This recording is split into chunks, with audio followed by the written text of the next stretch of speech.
They belittled the quiet woman's stance. Then she fired 10 perfect bullseyes without missing. Margaret Chen had always been the invisible woman at Riverside Community Center. Every Tuesday evening, she sat quietly in the back corner of the meeting room, her weathered notebook balanced on her knees, listening to the heated debates about the proposed development project that threatened to destroy the local park.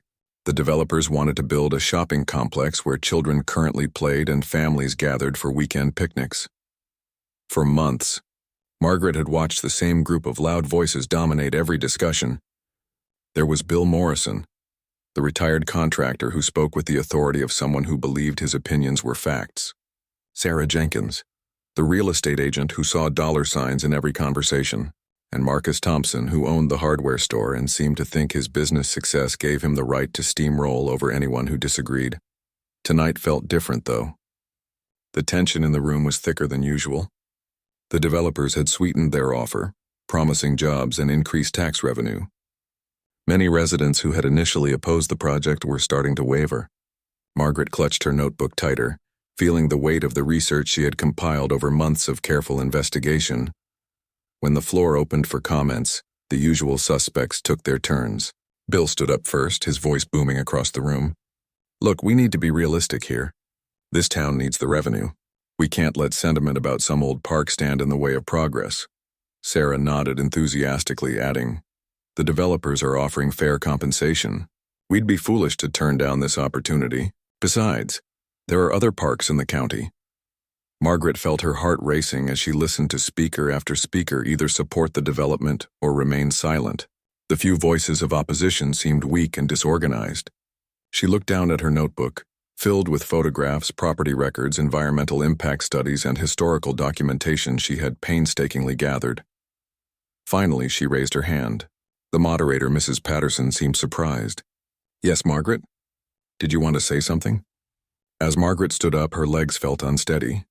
She had never spoken at one of these meetings before. The room, which had been buzzing with side conversations, didn't even quiet down completely. Many people continued talking, barely acknowledging her presence. "I'd like to present some information about the park," Margaret said, her voice barely above a whisper. Bill Morrison let out a dismissive chuckle. "Oh, here we go. Margaret's going to tell us about the birds and the bees again." The comment drew snickers from several people in the room. Margaret felt her cheeks burn with embarrassment, but she pressed on. "I've been researching the history of Riverside Park, and I've discovered some important facts that I think everyone should know." Marcus Thompson rolled his eyes dramatically. "Look, lady, we appreciate your hobby or whatever this is, but we're trying to make serious decisions here about the future of our town."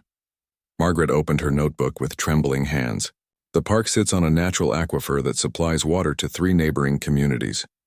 If we allow construction there, we could contaminate the water supply for thousands of people." Sarah Jenkins waved her hand dismissively. "That's just speculation. The developers have environmental clearances. Actually, I've obtained copies of the original environmental assessments, and they're incomplete," Margaret replied, her voice growing slightly stronger. "The studies didn't test deep enough to identify the aquifer." Several people in the room were now looking at their phones or having quiet conversations. Margaret realized that most of them weren't even listening to her. Bill Morrison was checking his watch and making exaggerated sighs. "Furthermore," Margaret continued, raising her voice slightly, "this park was designated as a historic site in 1952 because it contains Native American artifacts and burial grounds. Federal law requires special permits for any disturbance of the land." This statement got a few more people's attention, but Bill Morrison stood up with an annoyed expression. "Look, Margaret, I'm sure you mean well, but you're not a lawyer or an environmental scientist. You're just a librarian who spends too much time reading old books." The crowd chuckled again, and Margaret felt the familiar sting of being dismissed and belittled. She had spent her entire career as a research librarian, helping people find information and solve problems. Her expertise in investigation and documentation was considerable, but nobody in this room seemed to value it. "Maybe we should let the professionals handle this," Sarah added with a condescending smile. "No offense, Margaret, but this is complicated stuff that requires real expertise." Margaret felt her confidence crumbling. She looked around the room at the faces staring back at her with expressions ranging from boredom to mild amusement. Nobody was taking her seriously. Nobody ever did. Mrs. Patterson tried to maintain order. Let's hear what Margaret has to say. Everyone deserves a chance to speak. But the damage was done. Margaret could feel the dismissive energy in the room. People were already turning back to their side conversations, convinced that whatever she had to say wasn't worth their attention. She sat down slowly, closing her notebook, feeling smaller and more invisible than ever. As the meeting continued around her, Margaret made a decision. Tomorrow she would do something that would force everyone to pay attention. She would prove that the quiet woman they had dismissed and belittled was capable of precision and accuracy beyond their wildest imagination. She would show them that underestimating someone could be the biggest mistake they ever made. The next morning, Margaret woke before dawn with a sense of purpose she hadn't felt in years. She made her coffee and sat at her kitchen table, spreading out all her research materials one more time. Every photograph, every document, every piece of evidence she had gathered painted a clear picture that the town council was about to make a catastrophic mistake. She picked up her phone and called her old friend Janet, who worked at the county clerk's office. "Janet, it's Margaret. I need you to help me get on the agenda for tomorrow night's emergency council session. Margaret, you know they've already made their decision. The vote is just a formality at this point," Janet replied with concern in her voice. "Bill Morrison and his group have been lobbying the council members all week." "That's exactly why I need to be there," Margaret said firmly. "I have information that could change everything, but I need a platform where they have to listen." After hanging up, Margaret drove to the Riverside Community Center, the same building where she had been humiliated the night before, but today she wasn't going to the meeting room. She was headed to the basement where the local shooting club held their weekly practice sessions. The Riverside Shooting Club had been operating out of the community center's basement for over 30 years. Margaret had discovered it 6 months ago, when she was researching the building's history for a library project. What nobody at those town meetings knew was that Margaret had been coming here every Tuesday and Thursday morning for the past half-year. She descended the stairs and pushed open the heavy door marked range. The familiar smell of gunpowder and the sound of controlled breathing filled her senses. Tom Rodriguez, the range master, looked up from cleaning his equipment. "Morning, Maggie. You're here early today," Tom said with a warm smile. Tom was one of the few people who had ever taken the time to really see Margaret. When she had first approached him about learning to shoot, he hadn't questioned her motivations or made assumptions about her capabilities. "I need to practice something special today, Tom." "Something that requires absolute precision," Margaret said, opening her gun case and carefully removing her .22 caliber target pistol. Tom raised an eyebrow. "What kind of special?" Margaret had been thinking about this all night. "I need to send a message to some people who think they know me. People who believe that being quiet means being weak or incompetent." She had discovered shooting quite by accident. 6 months ago, while researching the community center's history, she had stumbled upon old photographs showing women's shooting competitions from the 1940s and 1950s. Something about the focus and precision required had appealed to her. Methodical nature. Her first lesson with Tom had been a disaster. She had flinched with every shot, missed the target completely, and nearly dropped the gun when it recoiled. But Margaret approached shooting the same way she approached everything else in her life, with patience, dedication, and meticulous attention to detail. She studied ballistics, learned about breathing techniques, practiced her stance for hours in front of her bedroom mirror, and kept detailed records of every practice session.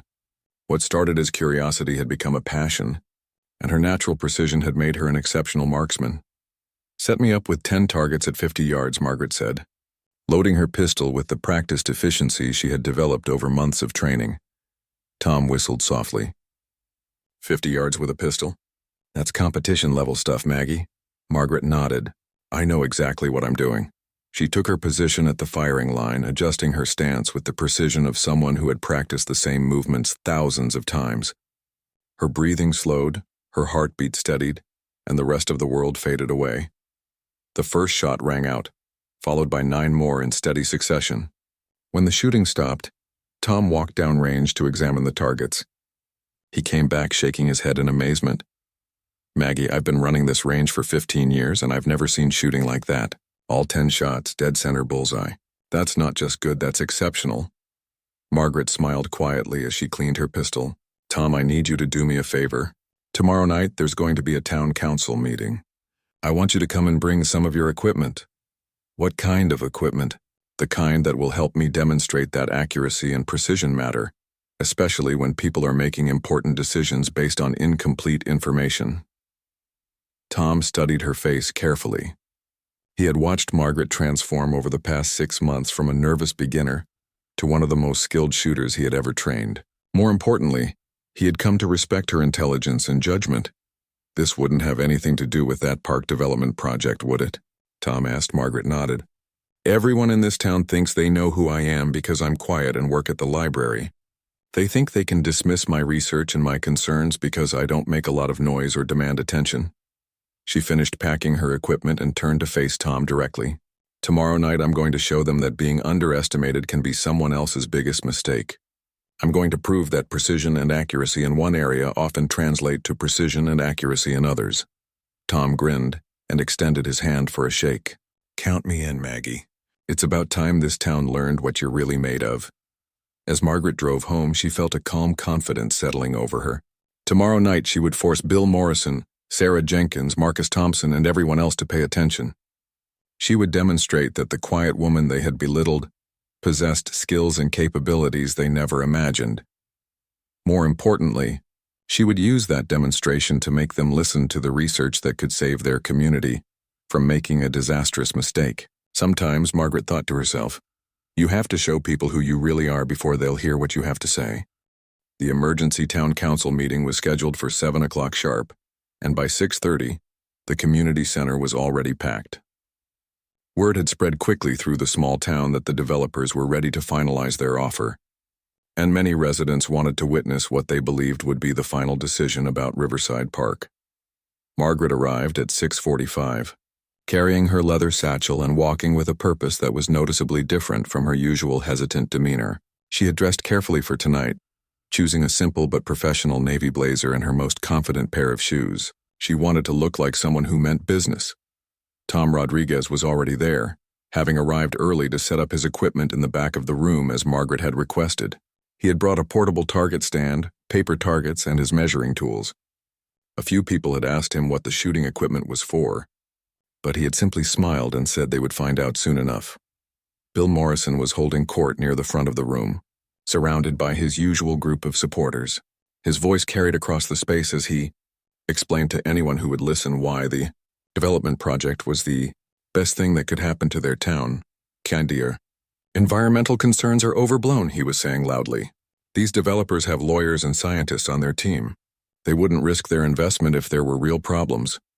Sarah Jenkins nodded enthusiastically, adding her own commentary.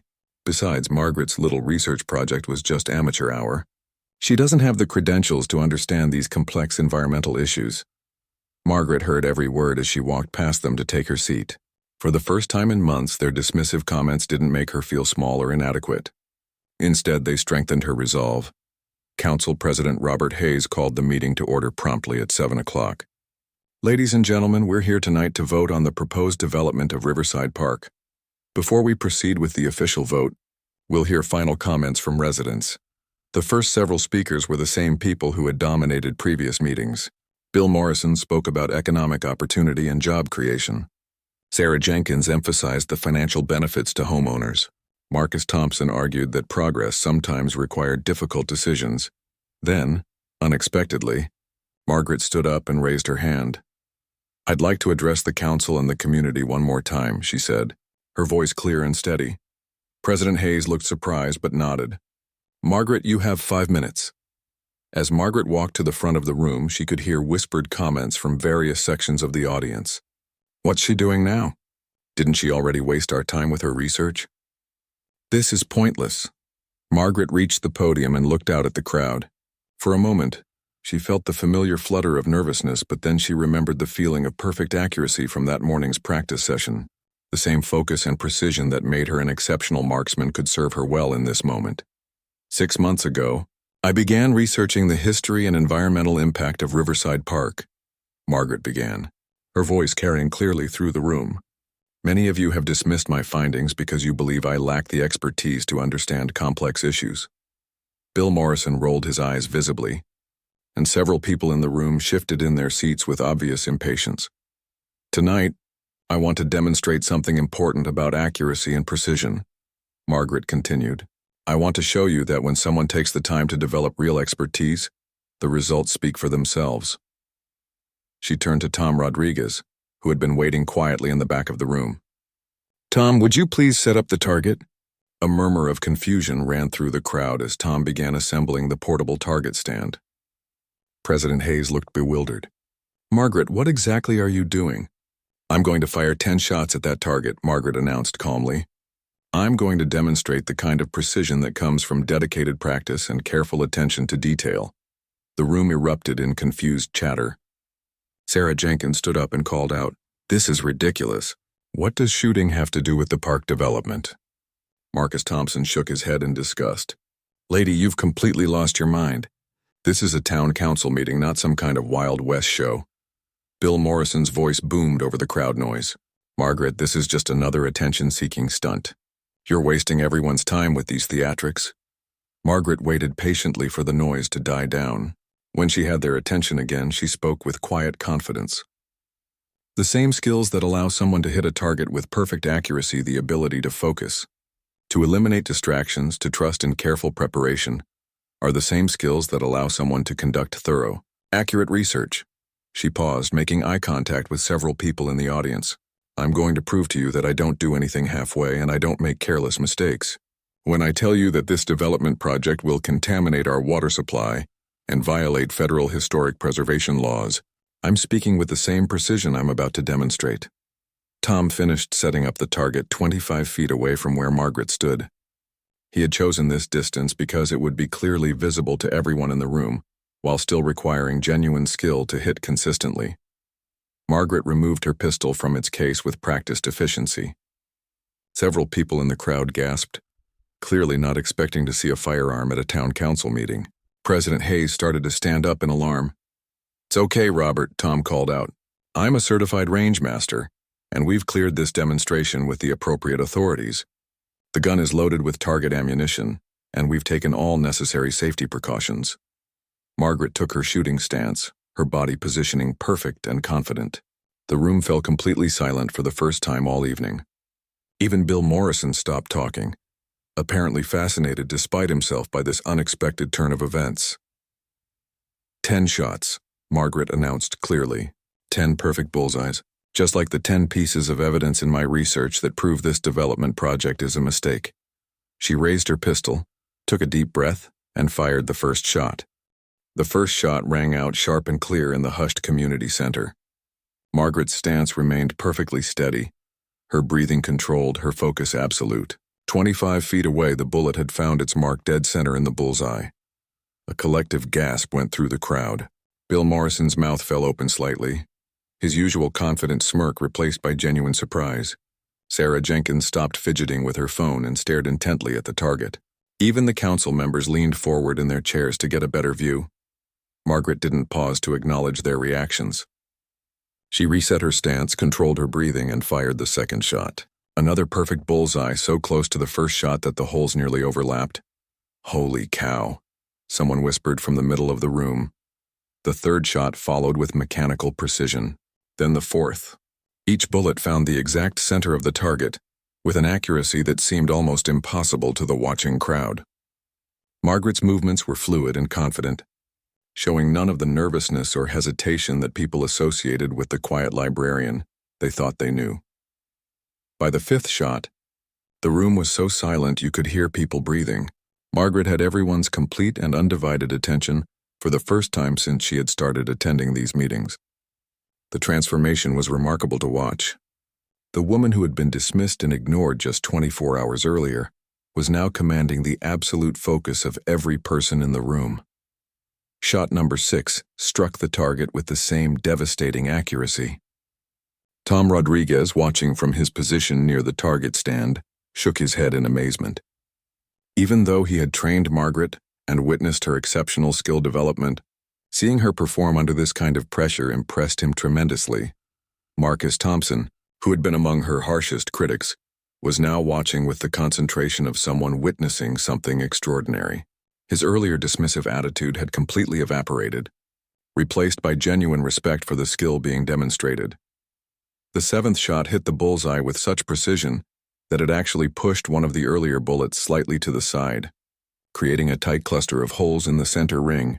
The eighth shot followed immediately, maintaining the same impossible level of accuracy. Sarah Jenkins found herself holding her breath as Margaret prepared for the ninth shot. The real estate agent who had condescendingly suggested that Margaret lacked expertise was beginning to realize that she had seriously underestimated this quiet woman. If Margaret could develop this level of skill in marksmanship, what other capabilities might she possess that nobody knew about? The ninth shot struck the target perfectly. Margaret lowered her pistol briefly, took a deeper breath, and prepared for the final shot. The tension in the room was palpable. Everyone understood that they were witnessing something special, something that would be talked about in their small town for years to come. Margaret raised her pistol for the 10th and final time. Her stance was as steady as it had been for the first shot. Her breathing was controlled. Her focus was absolute. The entire room seemed to hold its breath collectively. The final shot rang out and the bullet struck the dead center of the bullseye with the same perfect accuracy as the previous 9 shots. Margaret had delivered exactly what she promised, 10 perfect bullseyes without missing, without wavering, without a single shot that was anything less than absolutely precise. The community center erupted in spontaneous applause. Even Bill Morrison found himself clapping, though he looked somewhat dazed by what he had just witnessed. Tom Rodriguez walked over to examine the target closely, then held it up for everyone to see. "Ladies and gentlemen," Tom announced, his voice filled with professional admiration, "all 10 shots are within a 2-inch circle, with most of them overlapping in the center ring. This is competition-level marksmanship. I've been running shooting ranges for 15 years, and I can count on one hand the number of people I've seen shoot with this kind of precision under pressure." Margaret calmly unloaded her pistol and secured it in its case. When she looked up at the crowd, her expression was serious and determined. The demonstration had served its purpose, but now came the real challenge, making sure that the respect she had earned translated into people actually listening to her research. "I didn't bring you here tonight to show off," Margaret said, her voice carrying clearly through the room without any amplification. "I brought you here to prove a point about precision and accuracy." She opened her leather satchel and pulled out a thick folder of documents. "Everything I just demonstrated, the focus, the preparation, the attention to detail, the refusal to accept anything less than perfect accuracy, that same approach has guided every aspect of my research into this development project." President Hayes cleared his throat. "Margaret, I think I speak for everyone when I say that was truly impressive.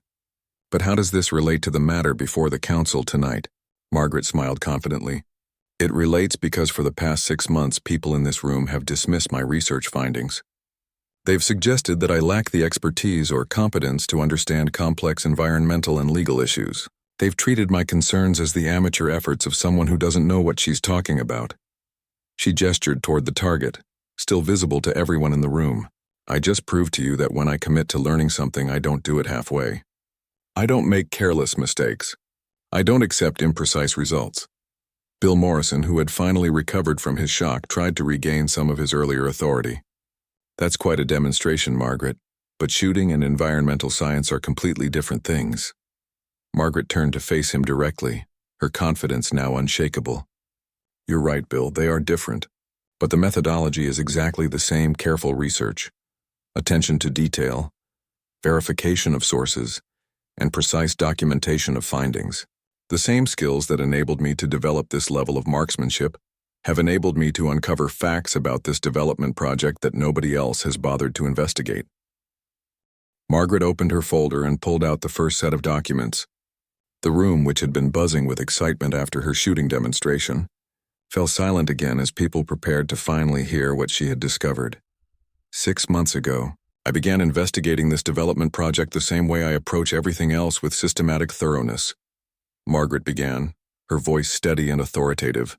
"The first thing I discovered was that the environmental impact study provided by the developers is incomplete and potentially fraudulent." She held up a thick report bound in blue covers. "This is the complete geological survey of Riverside Park, conducted by the state. University's geology department in 1987. It clearly identifies a natural aquifer system that extends beneath the park and supplies groundwater to approximately 15,000 residents in 3 neighboring communities. Sarah Jenkins interrupted, but the developers said their environmental study cleared the project. Margaret pulled out another document. Their study tested soil samples to a depth of only 6 feet. The aquifer system begins at 23 feet below ground level. Their tests couldn't possibly have detected the water table. She placed a series of photographs on the podium where everyone could see them. These are core samples I had taken last month by a certified geological testing company. I paid for this testing myself because I wanted to verify the earlier findings. Tom Rodriguez, still standing near the target, called out, "How much did that cost you, Maggie?" $1,200, Margaret replied without hesitation. The same amount I spent on ammunition and range time over the past 6 months. When something matters to me, I invest in doing it properly. President Hayes leaned forward with obvious interest. What did the testing show? Margaret pulled out a detailed chart with colored sections showing different geological layers. The testing confirmed that construction activities at the depth required for the proposed shopping complex would puncture the aquifer's protective clay layer. Contamination from parking lot runoff, septic systems, and construction materials would inevitably reach the groundwater supply. Bill Morrison stood up, his face reddening. Now wait just a minute. You're telling us that you spent your own money to hire geological testers without any authority from this council? I'm telling you that I did the research that should have been done before anyone considered approving this project, Margaret replied calmly. And that's just the environmental issue. There are also serious legal problems. She pulled out another set of documents, these ones bearing official government seals. Riverside Park was surveyed by the State Archaeological Commission in 1952. The survey identified multiple Native American artifact sites and at least 2 burial grounds within the proposed development area, Marcus Thompson called out. But that was over 70 years ago. Surely that doesn't matter anymore. Margaret shook her head. Under the National Historic Preservation Act and the Native American Graves Protection and Repatriation Act, any disturbance of identified archaeological sites requires extensive federal permits and consultation with tribal authorities. The developers have not obtained these permits, nor have they contacted the appropriate tribal councils. She held up a letter with an official letterhead. I contacted the Riverside Tribal Council myself. They had no knowledge of this development project and are extremely concerned about the protection of their ancestral burial sites. The room was now completely silent as people absorbed the implications of what Margaret was presenting. Council President Hayes looked troubled. Margaret, are you saying that this development project could violate federal law? I'm saying that proceeding with this project without proper archaeological permits would definitely violate federal law, Margaret replied. The penalties include criminal charges for the developers and potential legal liability for any local government officials who approved the project. Knowing about these issues, she pulled out one final document, this one several pages thick. This is a letter from the U.S. Attorney's Office, responding to my inquiry about the legal requirements for development projects on historically significant land. They've confirmed that any construction activities would require a full federal environmental impact assessment and archaeological review, processes that typically take 18 to 24 months. Sarah Jenkins looked stunned. You contacted the U.S. Attorney's Office? Margaret nodded. I contacted everyone who needed to be contacted to get accurate information. The State Environmental Protection Agency, the Archaeological Commission, the Tribal Council, the U.S. Attorney's Office, and the Army Corps of Engineers, who have jurisdiction over wetlands and water sources. Bill Morrison slumped back in his chair looking defeated. How did you even know who to contact? Margaret smiled slightly. I'm a research librarian, Bill. Finding information and identifying the right sources is what I've been doing professionally for 25 years. The same skills that helped me learn precision shooting helped me navigate federal regulations and legal requirements. She organized her documents neatly on the podium. The developers knew about these issues. I found internal communications between their legal team and their environmental consultants discussing strategies to minimize the archaeological findings and avoid the federal permit process. President Hayes stood up with obvious concern. Margaret, how did you obtain internal communications from the development company? Through properly filed Freedom of Information Act requests, Margaret replied. Because this project involves potential federal jurisdiction due to the historical and environmental issues, many of their documents are subject to public disclosure requirements. Tom Rodriguez, who had been listening with growing admiration, called out, "Maggie, this is incredible work. How long did all this research take you?"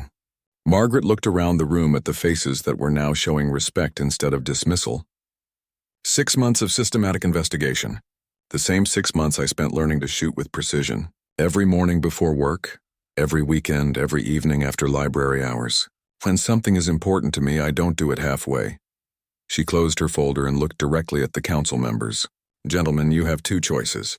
You can approve this development project and face potential federal criminal charges, environmental lawsuits, and years of legal challenges that will cost this town hundreds of thousands of dollars in legal fees. Or you can reject this project and explore alternative development options that don't threaten our water supply or violate federal historic preservation laws. Marcus Thompson raised his hand tentatively. Margaret, what kind of alternatives are you talking about? Margaret smiled, pulling out one more folder from her satchel. I'm glad you asked, Marcus, because precision and accuracy aren't just about identifying problems, they're also about identifying solutions. Margaret opened her final folder with the same careful precision she had demonstrated throughout the evening. The room remained completely silent as everyone waited to hear her alternative proposals. While researching the problems with the current development project, I also investigated potential solutions that could provide economic benefits to our town without creating environmental or legal disasters, Margaret began. Spreading out a series of maps and photographs, she pointed to the first map, which showed the entire township with different colored zones marked clearly. There are 3 alternative sites within our town limits that would be suitable for retail development. Each of these locations has already been zoned for commercial use, has existing utility infrastructure, and involves no environmental or historical complications. President Hayes studied the map with obvious interest. Margaret, what kind of research did you do on these alternative sites? Complete feasibility studies, Margaret replied, pulling out thick reports for each location. I contacted commercial real estate developers, utility companies, and transportation planning officials. I also researched property values, traffic patterns, and demographic studies to determine which locations would be most attractive to retail businesses. Bill Morrison, who had been unusually quiet since the shooting demonstration, finally spoke up. Margaret, I have to ask, how did you manage to do all this research? This looks like the kind of work that would normally require a whole team of consultants. Margaret smiled with quiet pride. The same way I learned to shoot 10 perfect bullseyes, Bill. One step at a time with careful attention to detail and without accepting anything less than accurate information. Plus, I had advantages that professional consultants don't have. What kind of advantages? Sarah Jenkins asked, her earlier dismissive attitude completely gone. I live here, Margaret replied simply. I know this community intimately. I know which businesses succeed and which ones fail. I know traffic patterns because I drive these roads every day. I know property values because I've been helping people research real estate questions at the library for 25 years. She pulled out another set of documents. More importantly, I wasn't working for the developers or trying to make a quick profit. I was working for the long-term benefit of our community. That gave me the freedom to ask difficult questions and investigate issues that paid consultants might prefer to overlook. Marcus Thompson raised his hand. What did you find out about the economic projections for these alternative sites? Margaret turned to a detailed financial analysis. The developer's current proposal claims it will create 200 jobs and generate $5 million in annual tax revenue. But their projections are based on optimistic retail market conditions that don't exist in our area. She pointed to specific numbers on her analysis. Realistic projections, based on comparable developments in similar communities, suggest 60 to 80 jobs and approximately $2 million in annual tax revenue. However, this alternative site, she indicated the largest of the 3 locations she had identified, could actually generate higher returns. How is that possible? President Hayes asked. Margaret pulled out photographs of a successful development in a neighboring county. Instead of trying to attract large chain retailers who are struggling in today's economy, this location is perfect for a mixed-use development combining small local businesses, professional offices, and residential units. She showed them detailed plans and financial projections. This approach would create more stable employment, generate higher property tax revenues, and provide the kind of community amenities that actually improve residents' quality of life. Tom Rodriguez, who had been quietly observing the presentation, called out, "Maggie, did you design these plans yourself?" Margaret laughed, showing genuine warmth for the first time that evening. "Tom, I may be good at research, but I'm not an architect. I contacted 3 professional planning firms and asked them to develop preliminary concepts for each of the alternative sites. I explained what our community needs and asked them to propose developments that would be financially viable while preserving our small-town character." Sarah Jenkins looked amazed. "You contacted professional planning firms? How much did that cost?" "Nothing," Margaret replied. "I explained that this was preliminary research for a community that was seriously considering development options. 2 of the 3 firms provided preliminary concepts at no charge because they're interested in being considered for the actual project if we move forward." She organized her materials one final time, looking around the room at faces that had completely transformed over the course of the evening. Where there had once been dismissal and condescension, she now saw respect, attention, and genuine interest in what she had to say. "The bottom line is this," Margaret concluded, her voice carrying the confidence of someone who had thoroughly prepared for this moment. "We don't have to choose between economic development and protecting our community's environmental and historical resources. We just have to be smart enough to pursue development that makes sense for our specific situation." Council President Hayes looked around at his fellow council members, then back at Margaret. "Margaret, this is extraordinary work. I think I speak for the entire council when I say we had no idea you possessed this level of research capability and community planning expertise." Bill Morrison stood up slowly, and for a moment Margaret wondered if he was going to challenge her findings one more time. Instead, he walked over to where she stood and extended his hand. "Margaret, I owe you an apology," he said, his voice lacking its usual bombastic tone. "I've been completely wrong about you, and I've been completely wrong about this development project. Your research is more thorough than anything the rest of us have seen, and your shooting demonstration proved that you don't do anything without complete dedication to excellence." Sarah Jenkins joined him, looking somewhat embarrassed. "Margaret, I was condescending and dismissive, and I'm sorry. You've obviously put more serious thought and professional-level research into this issue than anyone else in this room." Marcus Thompson nodded in agreement. "I hate to admit it, but you've made me realize that I was ready to support a project that could have destroyed our town's water supply and gotten us all into serious legal trouble. Thank you for doing the work that the rest of us should have done." Margaret felt a warmth spreading through her chest that had nothing to do with the adrenaline from her shooting demonstration. For the first time in years, she felt truly seen and valued by her community. Tom Rodriguez started applauding, and soon the entire room was clapping again. But this time it wasn't just appreciation for her marksmanship. It was recognition of her intelligence, her dedication, and her genuine care for their community's future. President Hayes called for order.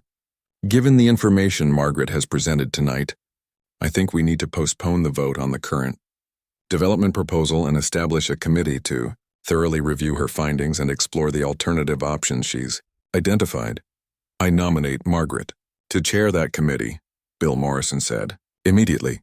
"Seconded," called out Sarah Jenkins. Margaret looked around the room at the faces of people who just hours earlier had dismissed her as an irrelevant voice. The quiet woman who had been belittled and ignored was now being asked to lead the most important community planning effort in their town's recent history. "I accept the nomination," Margaret said simply, "but I want to make something clear. The same standards I applied to learning marksmanship and conducting this research will apply to the committee's work. We're going to be thorough, accurate, and precise. We're going to verify every fact and consider every option. And we're not going to make any recommendations until we're absolutely certain they're in the best interests of our entire community." As the meeting concluded and people began to file out, many stopped to shake Margaret's hand, ask questions about her research, or express appreciation for the work she had done. The transformation was complete. The invisible woman had become the most respected voice in the room. Tom Rodriguez was the last person to approach her. "Maggie, I have to ask, where did you get the idea for tonight's demonstration?" Margaret smiled as she packed up her materials. You know, Tom, I realize that sometimes people need to see evidence of capability in one area before they'll trust expertise in another. I couldn't make them listen to my research, but I could make them respect my precision. Once they understood that I don't do anything halfway, they were finally ready to hear what I had discovered. As Margaret walked out of the community center that night, carrying her research materials in her gun case, she felt a profound sense of satisfaction. She had proven that being quiet didn't mean being weak, and being underestimated could be transformed into an opportunity to demonstrate true capability. The quiet woman had found her voice, not by becoming loud or aggressive, but by showing everyone exactly who she had always been. Someone who approached every challenge with intelligence, precision, and unwavering dedication to excellence. And now finally, her community was ready to listen.